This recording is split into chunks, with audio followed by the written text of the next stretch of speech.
Yo, what's going on YouTube? Welcome back to another Minnesota Twins game review. And guess what? That is probably the best game I've ever seen, not gonna lie. Not maybe score-wise, but just how the game worked. That was one of the best games I have seen the Twins play this year. The Twins win 4-1, improved to 9-6 on the season. But since Cleveland keeps beating the Mariners, we're still 0.5 games back in the AL Central. Don't worry, championships aren't won in April. So let's go through this game. It was a great game from the start.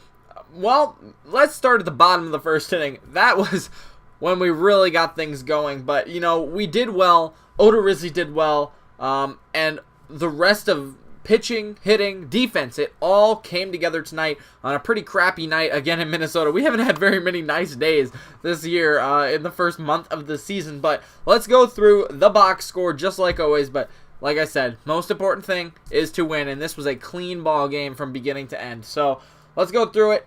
Twins win 4-1. They get 4 hits. I mess this up every single day. 4 runs on 9 hits. So not as productive, but they were drawing a lot of walks. They were getting into Toronto's pitchers' heads. They were really working the at-bats, especially in the first inning. A lot of things went into that. So the 4 runs on 9 hits, it does seem a little bit lower than maybe what we're used to seeing, but they were really executing, you know, pitching, hitting, running all over the place. It wasn't just, okay, they got 4 home runs. They were really working it. So we'll go through that, of course. Toronto got 1 run on 8 hits, and we really shut them down. I think they got their leadoff runner on 5 or 6 times in the 9 innings. Boom. They scored once, and it was in the first inning on a little freaking bloop hit from, who was it, Grichuk, I think? No, it was actually Smoke. There you go. So, yeah, we answered right away in the bottom of the first inning, and we rolled from there. So, Odorizzi gets the win. He's 1-2. Thornton, whatever his name is, he's 0-2, and he did not look good tonight from the beginning. The Twins were on him like, what is it, white on rice, on bread on butter. They were on him. Parker gets his 4th save of the year. So let's go through the numbers quick. Kepler, 12 games in a row that he has gotten on base. Good for him. He's going to start that hitting streak back up. Polanco, he has a 5-game hitting streak going. Knock on the wood right there. But in his last 5 games, he has 9 hits. That's including 2 tonight. 3 2 nights ago, 1 last night, 1 the other night. He has gotten on base every single game. He drew a walk as well. He is dialed in right now, and he looks good. I love him in that 2 spot. I want to see what he can do with that leadoff position, but right now he's getting, you know, on base. He's scoring runs when he needs to. Tonight he didn't get any RBIs, but he's doing really well. I think it would be interesting to see maybe him and Kepler switch, or even Polanco and like Rosario switch at the 2 and the 4, because that's where Rosario was the beginning. Well, I think most of last year hitting right after Mauer, and he did really well in that spot. This year he's been struggling a little bit, but you know, he does what he needs to, right? I mean, he's done his job in several games. But I think it would be really interesting to flip those guys or see what Kepler can do in a different spot. Or Polanco, excuse me.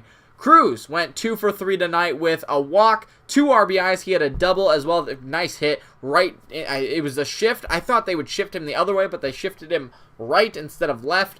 Or maybe vice versa, whatever. He hit a double right down the right field line. Left field. I am so sorry. Left field line. And he got a couple of runs in there. Rosario 0 for 4. That's not, you know, great, but like I said, it's early in the year.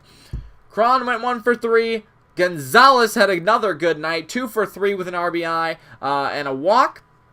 Scope is still struggling at 0 for 4. And Castro, he almost hit a home run tonight, went 1 for 4. Buxton 0 for 3. It was really the top part of our lineup that got things going here, and it showed in the first, 3rd, and 5th inning. So basically the time when all of those guys would get up. So, I mean, let's go through it. Bottom of the first inning, or let's start at the top. Top of the inning, we give up a little bloop hit, and then another little bloop hit to Smoke, scores the run. That was really disappointing. You know, I was like, oh, shoot, we're in for a long game. But we came back and responded. We have responded each and every time, except for literally, I think, 1 inning. It was yesterday's game when they scored 2 runs. They scored 3, we scored 4, then they scored 2 more. I think it was something like that, or 4, 3, 2, or something like that. And that's like the only time we haven't answered. Every other time that they have scored a run, we have pretty much answered them in the bottom of the inning, and that's super important to keep your team in it. Stay, take that's not the right word. Momentum. There you go. I was thinking of motivation. Take the momentum from them. Keep it pretty even or back into the Twins' favor, especially tonight with the lead. Then in the third inning, like I said, Cruz came up, knocked in one, and then Gonzalez came up in the fifth and knocked in one. That was it. And here we go. I wrote down a couple of things. Odorizzi pitched amazing. Let's go down to his stats really quick. 5 2/3 innings, and this is important. 5 2/3 innings, 6 hits, 1 run, 1 earned run, 1 walk, 6 strikeouts. 6 of the first 9 guys struck out. But here's the thing. He threw 101 pitches. He was done after that batter. As soon as he hit that 100 mark, he was done. Fantastic. Baldelli did his job. And I'm really sorry. I'm mixing everything up. I'm excited tonight, though. So, this was, like I said, one of the best games I've seen him play. As a manager, he put together the right lineup, give or take Castro. But he put together the lineup that's supposed to be out there in the order it should be, basically. I mean, like I said, you could flip Polanco maybe. You could put Rosario somewhere else. But that is the lineup that I want to see out there almost every day. And I said in a post, on the YouTube post before the game, I said the Twins are winning tonight because of that lineup. And they did. I knocked on wood, don't worry. But that's why. That lineup works. In the last 2 days, we saw some stupid lineup that didn't work. And then we put this lineup together, the one that beat Cleveland, the one that beat Detroit, the one that contended against the Mets and the Phillies. And then we do something stupid and we lose 2 games. I think this lineup works here. We need to start using this lineup more. I've said this all along. But that's the lineup that I want to see out there. All of them are pretty much productive. Scope and Gonzalez have been 2 of the worst guys this season. And Gonzalez stepped up today. Like I said, they each step up when somebody else doesn't. It all works out with that lineup. Sorry, no offense to Cave or anybody, but when you stick somebody else in there, Cave, Andrianza, those guys, Ostadillo, you just put them in there somewhere, and it takes away the chemistry, it takes away the flow. That works. And then, let's talk about the pitching side of things. From Baldelli managing, he got the lineup right. He did pitching absolutely amazing. He said, boom, you get to 100 pitches, you're done. I love it. And about 100 pitches is going to be 5, 6, or 7 innings, depending on how well you do. He did it. Got through 5 2/3. I thought he was going to let him go one more batter and say, yep, take him out after the 6th. Nope, gave up a hit, pulled him. Done. I loved it. I was like, that is how you manage a baseball team.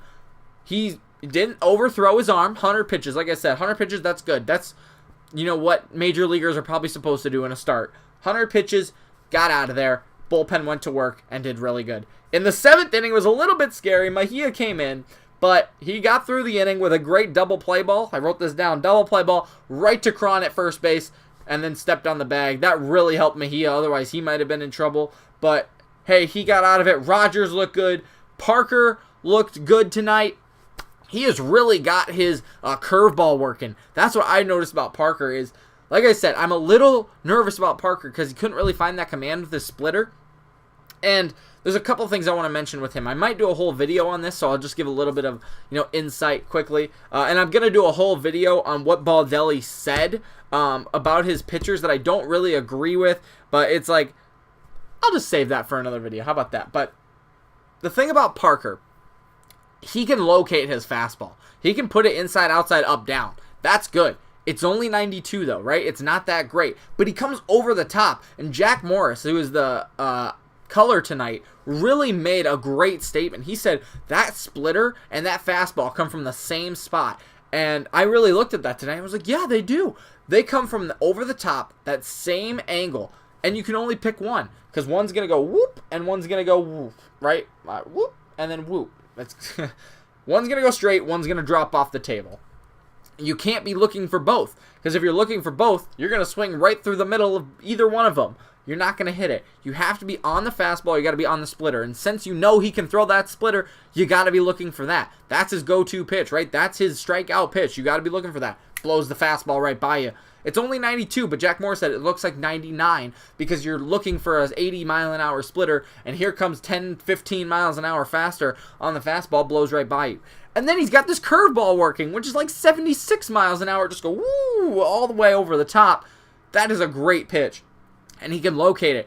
I was really worried tonight. I'm not going to lie. Going into this, I was like, oh, shoot. This is the only thing I'm a little questioned about for Baldelli. I would like to see Trevor May or Hildenberger pitch, or Rogers, depending on the situation. I really liked what he said at the beginning of the year, where it's going to be situational. We're not going to have a set closer, and we kind of do. But he said we're going to not have a set closer. It's going to be situational based. Rogers, May, or Hildenberger. I like those 3 guys. Parker is he's growing on me just a little bit, but he still worries me. But it's really good to see that curveball working, the fastball and everything. I really was scared tonight because of the rain. It was raining. Like I said, it was pretty crappy out there. I thought his splitter was just going to go all over the place, but he found his fastball, and that's what really made me notice it. He can pitch and locate that fastball, and he really did a good job tonight. 2 strikeouts in his 1 innings pitch, so he got a hard ground ball right back up the middle into the shift. So he did a great job by Baldelli to manage this thing tonight. That is how you do a baseball game. 100 pitches, reliever 1 inning, closer. Boom. There you go. You win a game. And like I said, you put a lineup out there that's consistent, they're going to win a game. That's exactly what they did. And I expect this lineup to be out there tomorrow. If it's not, I bet we lose. Not going to lie. If we put this lineup out there, we have a fantastic chance of winning every single game. Not going to lie. Obviously, some guys need to rest. That's fine. But be smart about it. Don't just put these 2 guys out there for the first 2 games. This is a team that can win with these players. Put them out there. Let them win some ball games. But that's all I got for you today. Thanks so much for watching. Come back tomorrow for another one. Obviously, the season finale, or the series finale against the Blue Jays. And then look for a couple of discussion videos in a little bit. So that's all I got for you today. Make sure to come back tomorrow. Leave a like. Subscribe. And we'll see you then.